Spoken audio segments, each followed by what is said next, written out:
Hari ini kita akan belajar agama ya. Buka halaman 20.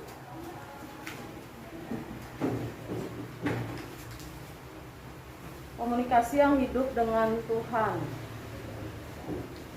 Nah, coba memang nanya dulu, cara berkomunikasi dengan Tuhan gimana? Satu, doa. Dua, baca. FT apa FT? Firman Tuhan. Baca Alkitab. Kalau doa itu sebutannya apa? Doa itu apa bagi kita? Ini udah ada di bab sebelumnya. Bagi orang Kristen doa itu apa sih?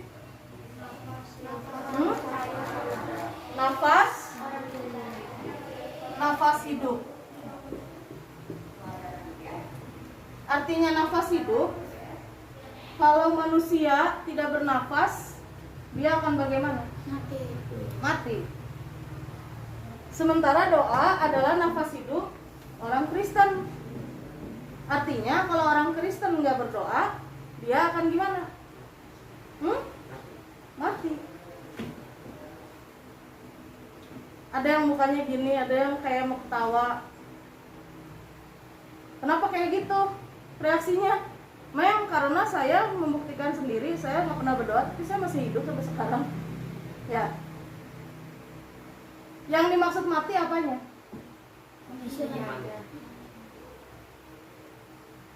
Iman mati?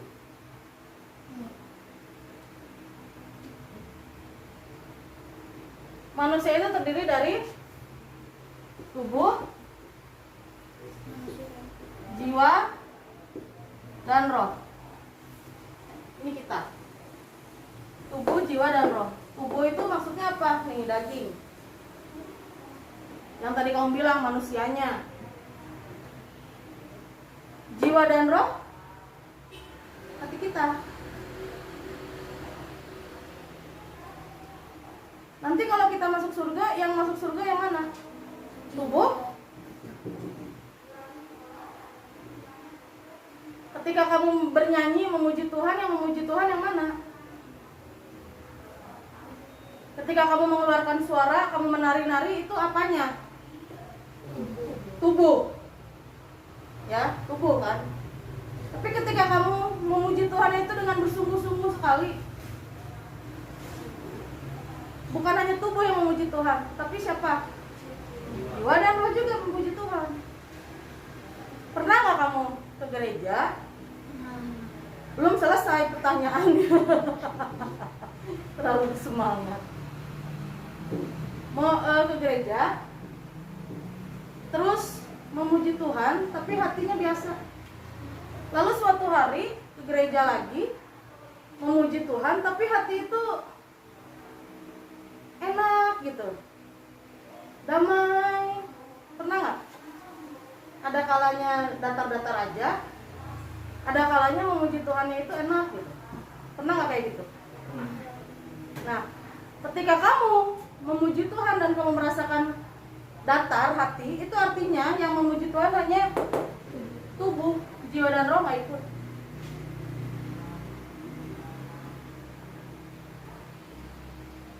Nanti di surga tubuh ikut masuk nggak? Enggak. Tubuh nggak ikut masuk. Tubuh ada di mana? Di tanah. Tubuh udah dikubur. Kalau tubuh ikut masuk ke surga itu ngeri. Masa dari tanah kamu keluar? Zombie atau itu mah. Zombinya pakai J lagi. Zombie. Nah, jadi tubuh itu tidak akan ikut. Tubuh nggak akan ikut. Dia akan dikubur di dalam tanah, dimakan sama bakteri pengurai, habis. Hanya tinggal apa? Tulang. Terus kalau versinya dia tulangnya yang masuk. Udah, nih. Nanti yang memuji Tuhan di surga kan kerjaan kita nanti memuji Tuhan aja, pengennya memuji Tuhan aja. Siapa ini? Nah, ketika tadi Mem nanya, ketika manusia berhenti bernafas, pakai masker aja kita engap ya. Coba tahan nafas. Saya nunjuk dia doang. Tahan nafas. Ya, terus pulang. Yang mati yang mana? Ini. Ya kan? Ininya masih ada. Tapi pertanyaannya, ketika ininya mati, ini kan tadi menguji. Ya. Kalau kamu tiap hari berdoa dan kamu tiap hari membaca firman Tuhan, jiwa dan rohnya keangkat. Keangkat kemana? Ke surga. Jiwa dan rohnya akan semakin dekat dengan Tuhan Yesus, sehingga Tuhan Yesus akan kenal. Pas badan kamu dikubur, jiwa dan rohnya keluar dari badan, bingung kan? Terus sini, kata Tuhan Yesus gitu. Karena tiap hari kamu ngobrol sama dia, ngerti nggak? Ini kan cara berkomunikasi kan? Saya jarang ketemu sama kalian ya, bukan jarang lagi, baru sekarang kan, betul nggak? Kita udah kayak sahabat nggak? Jangan, masuk aja nggak? Jangan berlebihan kayak gitu, Mem. Orang baru pertama kali ketemu udah langsung jadi sahabat. Bisa kayak gitu? Enggak. Paling berpapasan ya. Pagi, Men, gitu kan? Oh iya pagi, udah aja. Apakah terus tiba-tiba Mem, kamu yuk ke rumah Mem yuk, kita main? Mau nggak kamu digituin sama Mem? Enggak lah. Kenal iya, deket? Kenapa? Karena satu, kamu tidak ngobrol tiap hari sama saya, ya kan? Yang kedua, kamu paham nggak Mem itu seperti apa orangnya? Baik. Kata siapa saya baik? Kata siapa saya baik? Kamu nggak tahu kan di rumah Mem saya sekap berapa anak kecil untuk ngemil? Kalau misalnya kayak gitu, kayak di film-film, bisa nggak? Bisa aja, ya kan? Atau misalnya di jalan Mem nyerempet kucing, cuman kucing lewat aja, bisa kan? Dari mana kamu bisa menyimpulkan Mem baik? Suka bercanda? Enggak, kata dia enggak. Mem baik nggak? Nggak tahu Mem, saya bingung, nanyanya aja juga segitu. Nanyanya aja galak. Mem baik nggak? So, kamu paham nggak saya seperti apa orangnya? Enggak. Kenapa nggak paham? Karena belum dekat. Caranya dekat gimana? Kenalan. Kenal, kita udah kenal nih. Kalau belum kenal atau kamu mau masuk gini, itu siapa? Ujuk-ujuk selamat pagi, ayo kita belajar agama, saha, eta gitu kan? Tapi kamu nggak, kamu udah langsung tahu gitu. Karena kita udah kenal. Caranya dekat gimana? Salah satunya ngobrol, ya kan? Ini. Yang kedua selain ngobrol apa? Memahami sifat-sifat Mem. Betul nggak? Memahami sifat-sifat Mem. Si Mema jangan dipancing di kelas. Dia baik, ya kan? Kamu tadi bilang kan Mem baik. Asal jangan dipancing. Kalau dipancing, dikasih umpan ya iya. Duer gitu kan? Kalau udah paham itu enak. Hubungan kita akan enak. Nah, ini kamu ngobrol sama Tuhan. Ini cara kamu memahami sifat-sifat Tuhan Yesus. Ada orang yang mengandalkan doa aja. Mem sering bilang ke anak-anak, doa itu nafas hidup orang Kristen. Kalau kamu nggak berdoa, artinya kamu nggak bernafas. Tapi bukan ini yang nggak bernafas, tapi ini. Kalau ini nggak bernafas, akibatnya langsung kamu rasakan, ya kan? Sesak. Makanya mau nggak mau kamu tarik nafas, buang nafas, betul? Tapi ini, ketika jiwa dan roh kamu nggak bernafas, kamu tidak merasakan langsung akibatnya. Itu yang ngeri. Itu yang ngeri. Kamu biarkan jiwa dan roh kamu mati perlahan-lahan. Dan ketika mati perlahan-lahan, artinya apa? Iman terhadap Tuhan Yesus lama-lama menipis, dan akhirnya hilang. Kamu gak punya iman lagi ke Tuhan Yesus. Kalau doa nafas hidup, firman Tuhan apanya? Hah? Nggak kedengaran? Apa? Mengetahui sifat Tuhan. Tujuannya. Yang saya tanyain, kalau doa nafas hidup, firman Tuhan apanya?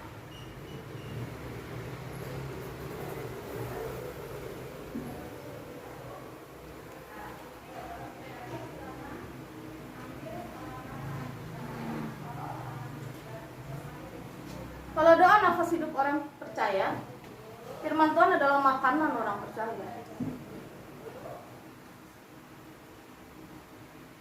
Kamu nggak makan? Enggak. Kalau nggak makan mati, puasa bahaya. Nggak langsung mati. Ya, nggak langsung pingsan juga. Oh, kalau dia kemungkinan dia langsung pingsan.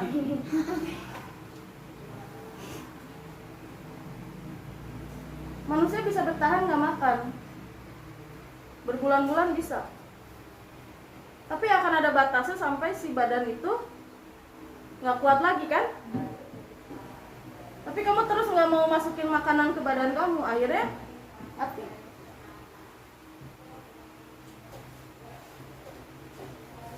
Bayang nggak?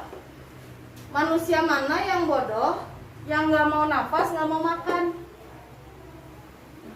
Ada nggak?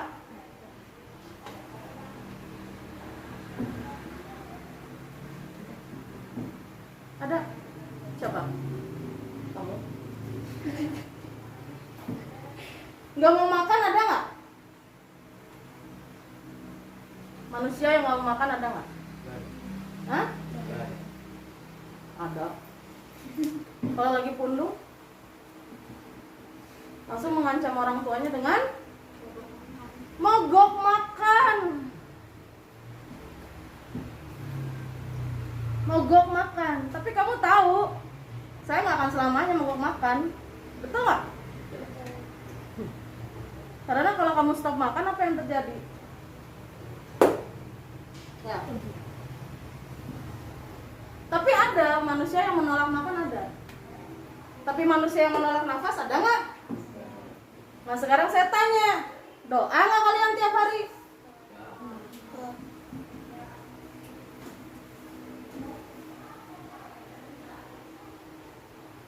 Ya. Maksud Mem dengan berdoa itu jangan hanya doa makan. Bukan hanya itu, nak. Oh, saya rajin berdoa. Doa makan.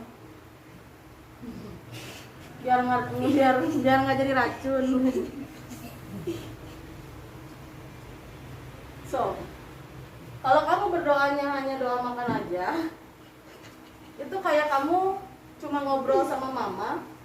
Kalau kamu mau makan, sisanya kamu nggak ngobrol sama sekali. Giliran mau makan, Ma mau makan. Selain dari itu, nggak ngobrol sama sekali. Mungkin nggak? Mungkin aja. Hasilnya apa? Memahami orang tua enggak? Udah sama pacarnya. Memahami orang tua kamu enggak? Mengerti kata enggak. Dekat juga enggak? Karena kamu nggak ngobrol sama sekali. Kalau kamu nggak berdoa, artinya kamu nggak komunikasi sama Tuhan. Artinya kamu nggak akan punya hubungan dekat sama Tuhan. Sekarang, kalau kamu punya hubungan dekat sama seseorang, kamu akan sungkan nggak ketika kamu minta bantuan dia? Sungkan tahu? Ragu-ragu, takut. Siapa di sini yang punya sahabat? Semua. Ngobrol tiap hari? Yang ngobrol tiap hari. Kalau misalnya kamu minta sesuatu ke dia, ada rasa ragu nggak di hati? Atau langsung aja gitu? Pasti dia bakal kasih gitu. Ada rasa ragu nggak di hati? Kalau kamu masih ada rasa ragu, berarti dia sahabat kamu yang nggak terlalu dekat sebenarnya gitu.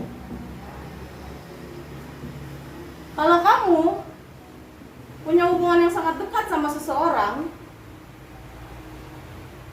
kamu nggak akan ada rasa ragu untuk minta bantuan, untuk curhat, dan dia pun nggak punya rasa ragu untuk membantu kamu. Akan selalu ada untuk kamu.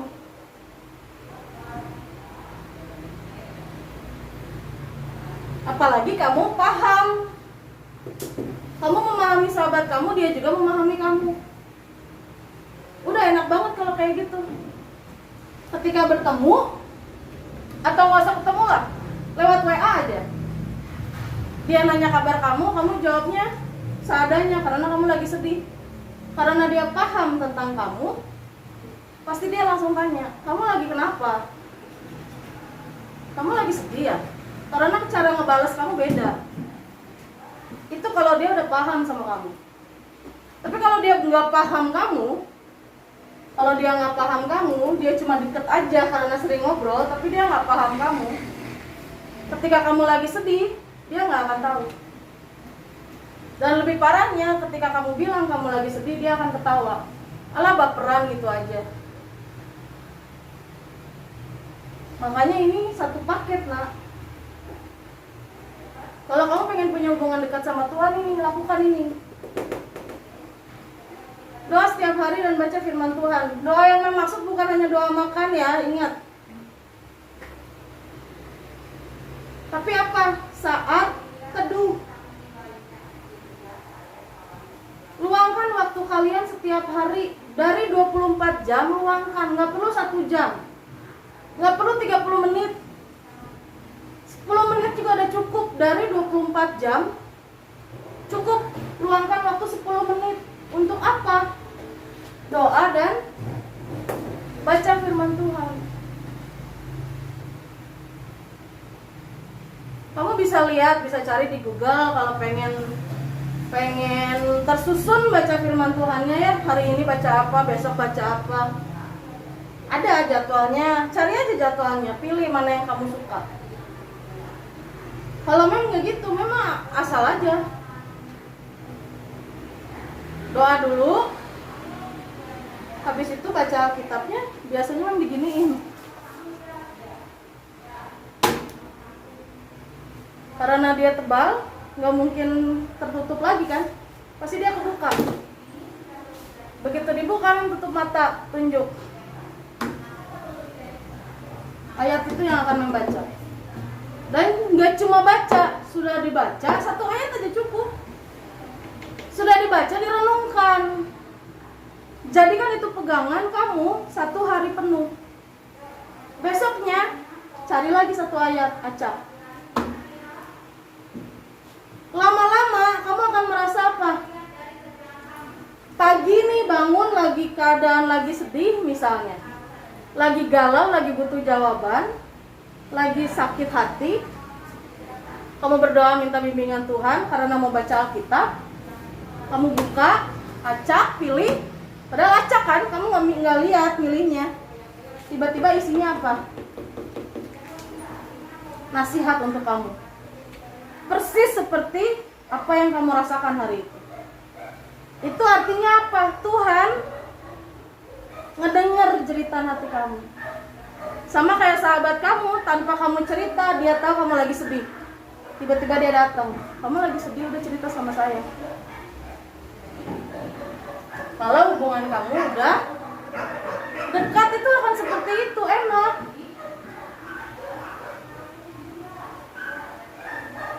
Jadi kamu jangan nyalahin Tuhan.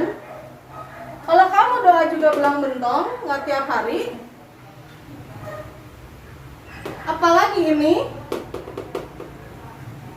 baca firman Tuhan juga nggak mau. Lalu kamu tiba-tiba berdoa karena kamu pengen sesuatu. Tuhan, tolong saya pengen sepeda. Dan nggak dikasih sama Tuhan, kamu marah sama Tuhan. Wajar nggak kayak gitu? Nggak wajar. Kamunya nggak mau dekat, tapi giliran kamu butuh sesuatu, kamu minta. Itu nggak wajar. Itu curang namanya, egois. Dari bab-bab berikutnya, bab-bab sebelumnya, Maya waktu itu udah kasih video, terus kasih juga rangkuman di classroom tentang apa? Ibadah. Ibadah yang tulus. Ingat,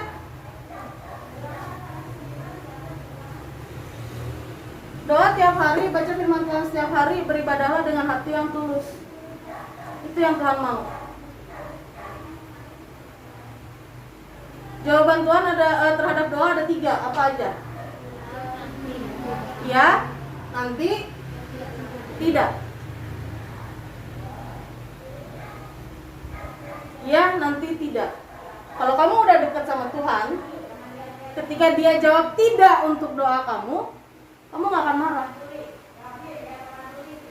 Karena kamu paham sebenarnya permintaan doa kamu itu merugikan diri kamu. Makanya Tuhan gak kasih. Misal, umur segini kamu doa ke Tuhan, Tuhan tolong kasih saya motor. Saya pengen motor.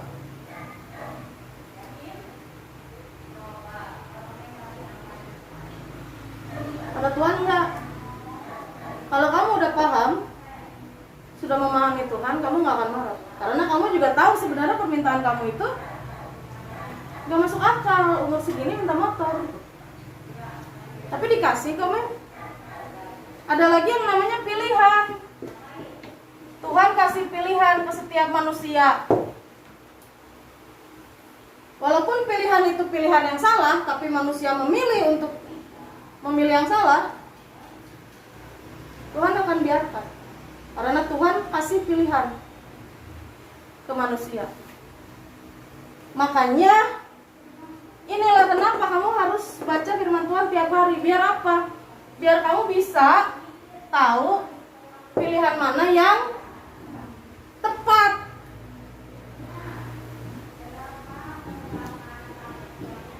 Pilihan mana yang tepat.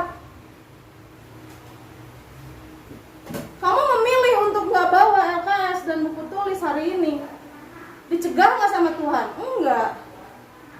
Itu pilihan kamu, Tuhan biarkan.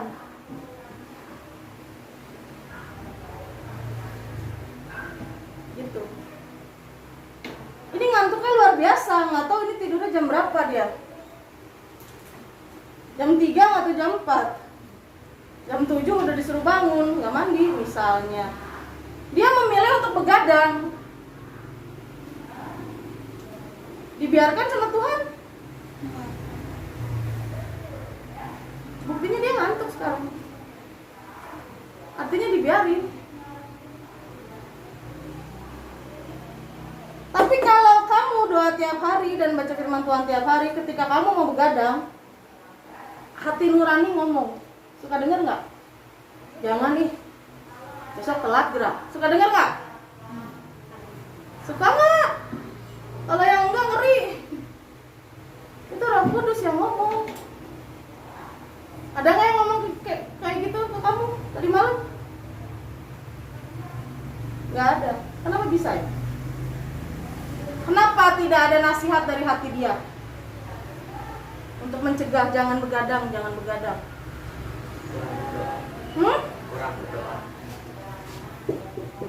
Jadi nggak deket sama Tuhan. Nggak deket. So, orang kalau udah deket ya, kamu nih perjalanan dari rumah ke sekolah, tiba-tiba di jalan kamu lihat ada kecelakaan. Kamu ngelewatin kecelakaan itu, pas kamu lihat, kamu nggak kenal sama orangnya. Nangis-nangis nggak kamu? Udah banyak yang bantuin, kamu bakal turun bantuin sambil nangis nggak? Tapi kalau orang itu kamu kenal dan amit-amit itu adalah anggota keluarga kamu, walaupun di situ udah banyak yang ngebantuin, kamu lari nggak ke dia sambil nangis? Kalau udah deket gitu kan? Kalau nggak deket, cuman oh Tuhan saya mau begadang, oh kata Tuhan gitu. Tapi kalau deket pasti dia nasihatin, di hati tuh ada rasa cemas, deg-degan, takut dimarahin, itu tuh nasihat dari Tuhan. Itu tuh alarm dari Tuhan. Jangan nak, jangan. Kerjain, males. Nanti dimarahin si hati teh. Peduli amat lah. Pilihan.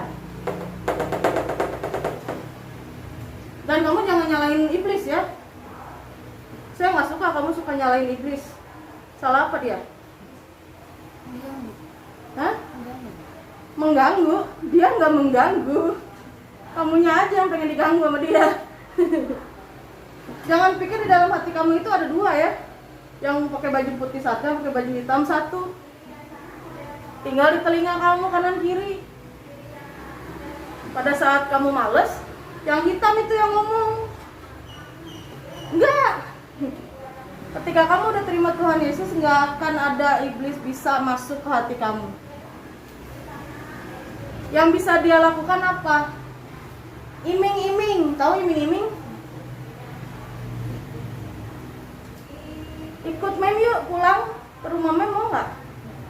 Ayolah, di sana ada es krim, ada permen, ada video game. Rumah mem ada wifi-nya loh, ada kolam renang. Itu iming-iming. Kenapa dia terus aja gini? Nggak mau, tidak tergoda. Kenapa? Karena belum dekat.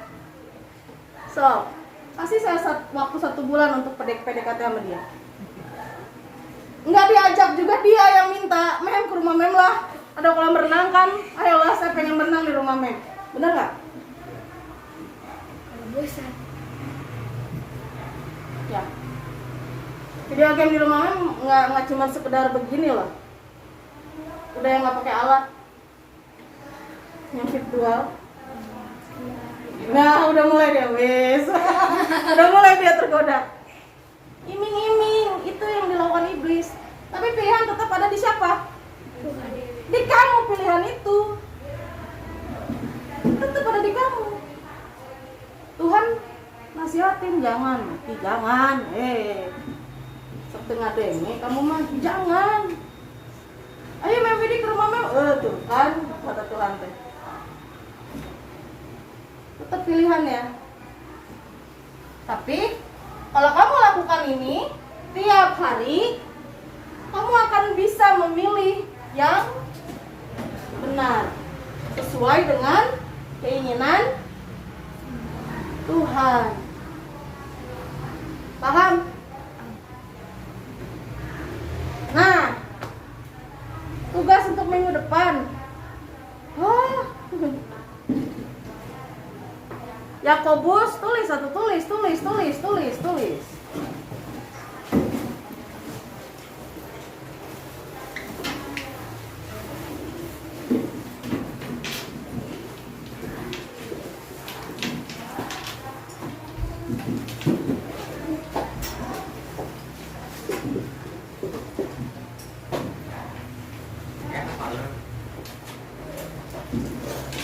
Hafalkan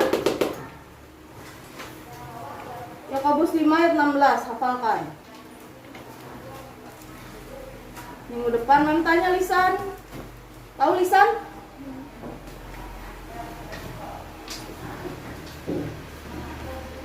Kalau nggak bisa, kalau nggak hafal, diapain sama men? Kira-kira? Enggak loh, nggak akan dikeluarin kan membaik. Kalian ketawanya kayak nggak percaya gitu. Apalin, jangan sampai minggu depan, hah? Emang ada tugas itu men? Nah, itu baru mancing ya.